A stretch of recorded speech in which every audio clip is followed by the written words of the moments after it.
প্রতিবেদনের মূল বিষয় ছিল মৃতের সংখ্যা নিয়ে এখন একটা শঙ্কা তৈরি হয়েছে।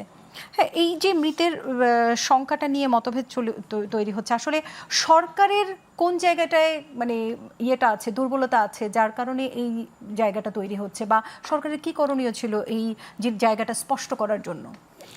আসলে যখন বিশ্বাস অবিশ্বাসের প্রশ্ন আসে, আর যখন অবিশ্বাস হয়ে যায়, তখন কিন্তু আপনি যেটাই বলেন না কেন সেটাতে বিশ্বাস আসবে না, তাই না? আমরা তো দেখছি যে আন্দোলনের সময়, এবার না আগেও আমরা দেখছি, সেই পাকিস্তান আমল থেকে শুরু করেই, অর্থাৎ বাংলাদেশের নিউজ বা মুখ দেখার পরে যে বিবিসি কি বলে, অর্থাৎ এই ঘটনা এটা ঠিক মতো আসে নাই। তো এই বিষয় এটা যেটা বললে যে মৃত সংখ্যার ব্যাপারে এত কিছু তো ঘোরাঘুরি দরকার নাই, স্কুলেই তো থাকার কথা। স্কুলে কতজন ছাত্রছাত্রী আছে, তাদের মধ্যে কতজন এখন নাই, আর ওই দিন কারা উপস্থিত হয়েছিল তাদের তো ওই অ্যাটেন্ডেন্স আছে না, তো এটা না পাওয়ার তো কোনো কারণ নাই। কাজে এটা নিয়ে আবার এত করার কোনো কিছু আছে বলে আমার মনে হয় না। ওই যে বললাম যে কারণটা হলো ওইটাই, যে অবিশ্বাস যখন চলে আসে। আর বিগত 17টা বছর তো, যে আপনি যেটা বললেন যে মানবতা নাকি রাজনীতি, অর্থাৎ রাজনীতিটাকে এমন এক জায়গায় মুখোমুখি দাঁড় করাই দিছে যে রাজনীতির বিদ্রাপদে মানবতা বলতে কিছু নাই। কিন্তু শেখ হাসিনা তো রাজনীতিবিদ ছিল না।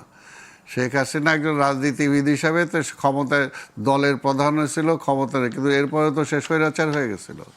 অর্থাৎ যখন আপনার রাজনীতি থেকে মানবতা যখন বিদায় নেয়, তখন কিন্তু সেটা রাজনীতি থাকে না, তখন সেটা স্বৈরাচার হয়ে যায়, স্বেচ্ছাচার হয়ে যায়, অর্থাৎ যা ইচ্ছা আমি করলাম।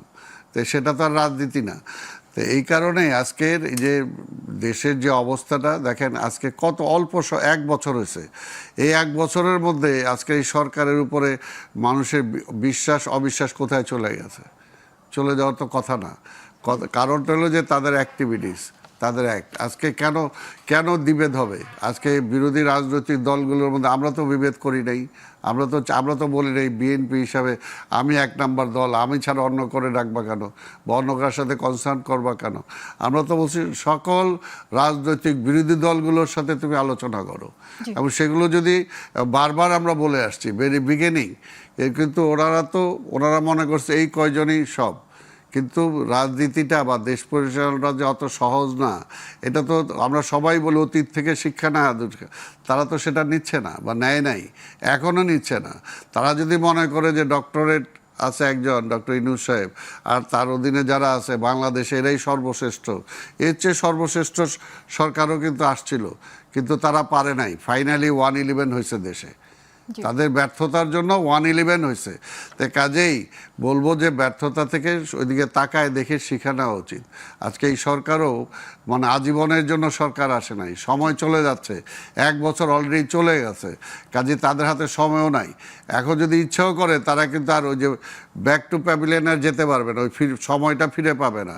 তো কাজে অলরেডি তাদের অবস্থা নাজুক হয়ে গেছে। এখন অতি দ্রুত এত বিশেষ কিছু না করে সকল রাজনৈতিক দলের সাথে আলোচনা করে অন্তত কিভাবে মানে ইলেকশনটাকে ভালোভাবে করা যায়, এবং ইলেকশনের আগে যতটুকু মানে ওই কি বলে সংশোধন বা সংস্কার যেগুলো একমত হয়েছে সবাই, সেটার ভিত্তিতে অন্তত একটা নির্বাচনের দিকে তাদের যাওয়া উচিত। কিন্তু আমরা এই যে বাচ্চাগুলো মারা গেল মাইলস্টোন স্কুল অ্যান্ড কলেজের ঘটনায়, এই জায়গাটায় আমরা সঠিক সংখ্যার জায়গাটায় কিভাবে আমরা, মানে আপনি বললেন অবিশ্বাসের কারণে, কিন্তু এই বিশ্বাসটা আমরা কিভাবে নিয়ে আসতে পারি? এই যে এটা আনতে হবে এখন পরিষ্কার, যে এটা আজকে কারণ সরকারের উপরে বিশ্বাস করতেছে না, যে সরকার মনে করতেছে না এটা ভুল বলতেছে, এটা ঠিক করতেছে না।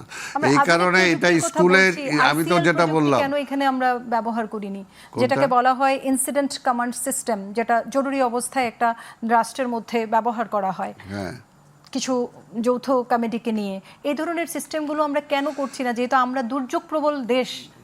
না সেটা তো এটা তো আমরা যে কথাটা আমি বারবার এর মধ্যে 2-3 বার বলে ফেললাম, যে 5ই আগস্টের পরে তারা এই সরকার যখন আসলো, সেই সরকার আসার পরে যদি প্রতিনিয়ত তারা রাজনৈতিক দলগুলোকে সাথে বসতো, সালাম ভাই, আমরা আবারও এই জায়গাটায় ফিরে আসবো যে বিশ্বাস এবং অবিশ্বাসের জায়গাটায়।